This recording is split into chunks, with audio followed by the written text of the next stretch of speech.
Olá pessoal, tudo bem com vocês? Hoje vamos retomar alguns conteúdos aí, né, que a gente trabalhou no quarto bimestre, né? O primeiro conteúdo que a gente trabalhou aí foi a parte de razão e proporção, né? O que que seria então razão e proporção, né? Razão e proporção são conceitos diretamente relacionados a grandezas, né? Tá, mas quais tipos de grandeza? O que que é uma grandeza, né?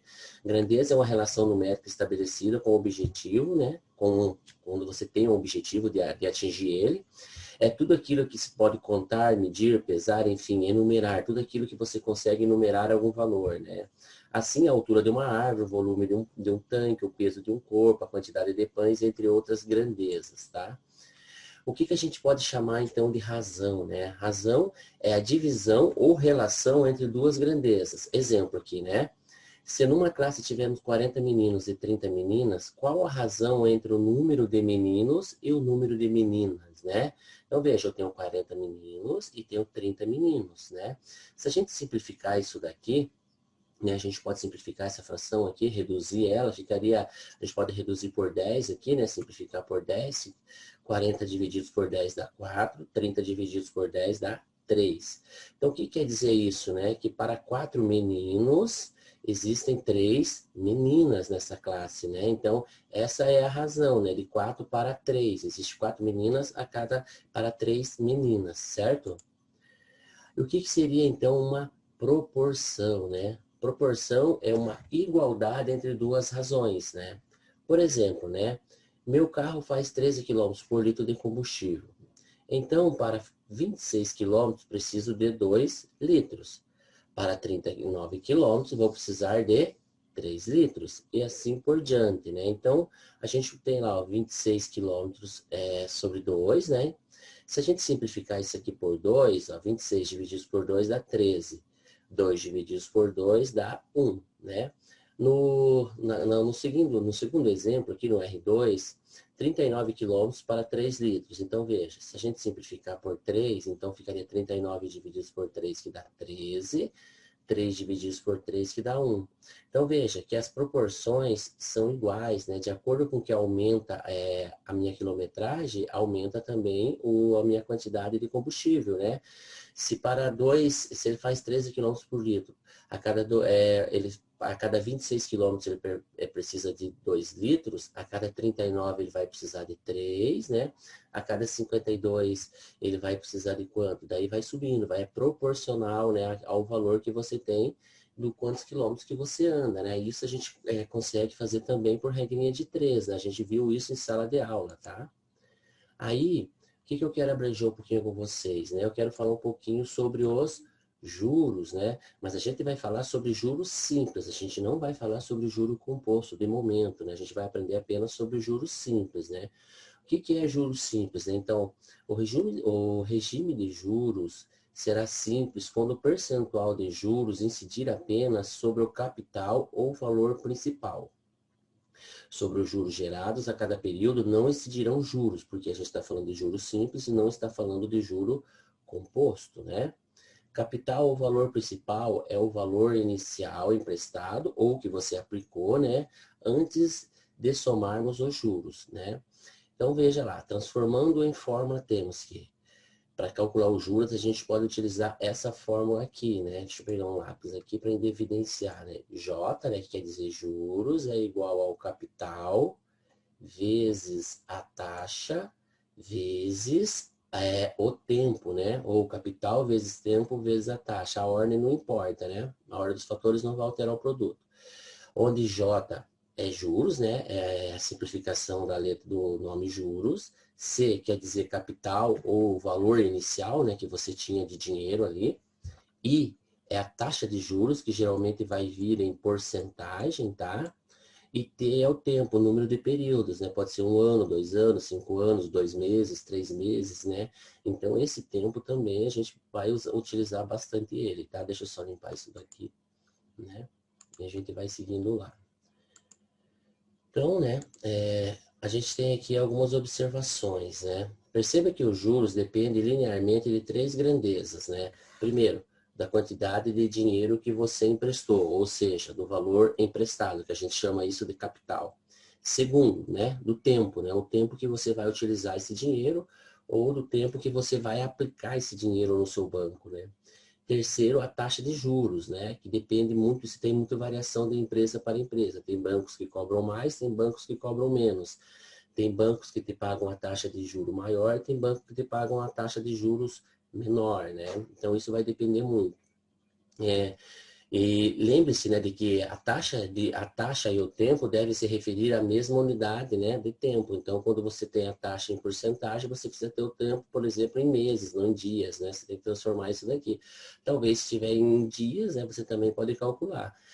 Lembrando que a taxa de juros, né, que é o valor de porcentagem, é ideal, né, quando a gente está fazendo esses cálculos manualmente, você transforma ele para o número decimal, né, que você consegue ter uma aproximação bem mais fácil do valor, tá?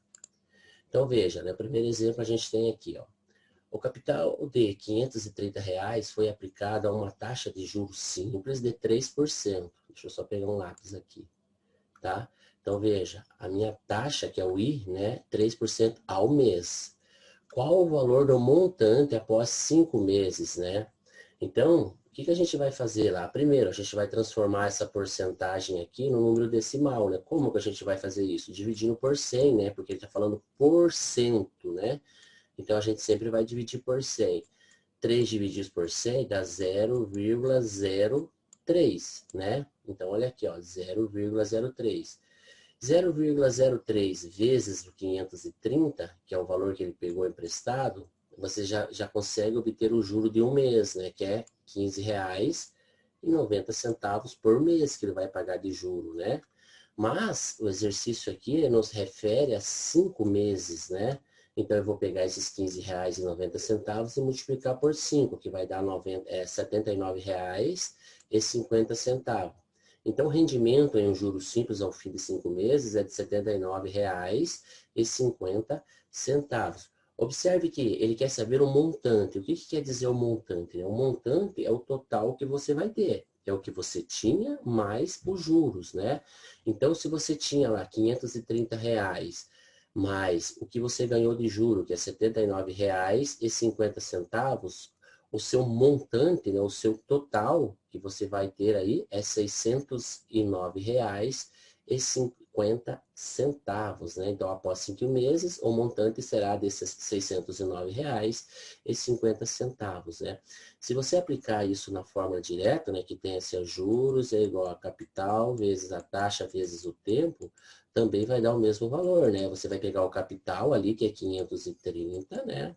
Vezes a taxa, que é de 0,03, vezes o tempo, que é de 5 meses, né? Você também vai achar o valor dos seus juros aqui, né? Que dá R$ 79,50. Aqui foi calculado mês a mês, foi calculado o valor dos juros em um mês e depois multiplicado por 5, porque é 5 meses. Mas se você jogar na fórmula já a quantidade de meses, ele já vai te dar um valor direto também, tá bom? Deixa eu só limpar isso daqui. Conceito, então, né? Vamos falar um pouquinho de porcentagem, né? Porcentagem é toda a razão com denominador igual a 100, que quer dizer razão centesimal, né? Que pode ser expressa em forma de esse símbolo aqui, né? Esse símbolo representa porcentagem, que é o porcento. Exemplos, né? 109, né? Então, 109 sobre 100 quer dizer 109%. Lê-se 109%, né? Porque tem esse símbolo aqui, tá? 16 sobre 100 quer dizer 16%, né? Lê-se 16%. 7 sobre 100, 7, né? Com o símbolo aqui de porcentagem. Então, lê-se 7%, né? Podemos notar que a porcentagem também pode ser representada na forma de números decimais, né? Quando eu quero transformar ela em um número decimal, como a gente viu ali para calcular os juros, né? O que eu faço, né? É só eu pegar o valor que eu tenho de porcentagem e dividir por 100, né? Por exemplo, 5 divididos por 100 dá 0,05. Então, 5% é a mesma coisa que 0,05. 16%, né? É só dividir 16 por 100, que vai dar 0,16. Então, 16% representa 0,16. 109%, né? Só dividir 109 por 100, que vai dar 1,09, né, em números decimais. Então, toda vez que eu quero transformar um valor de porcentagem em número decimal, eu sempre vou dividir ele por 100, certo? Então, então as representações abaixo apresentam o mesmo significado, né? Então, por exemplo, fração 40 sobre 100, número decimal, 0,40, em valor de porcentagem, 40%, né?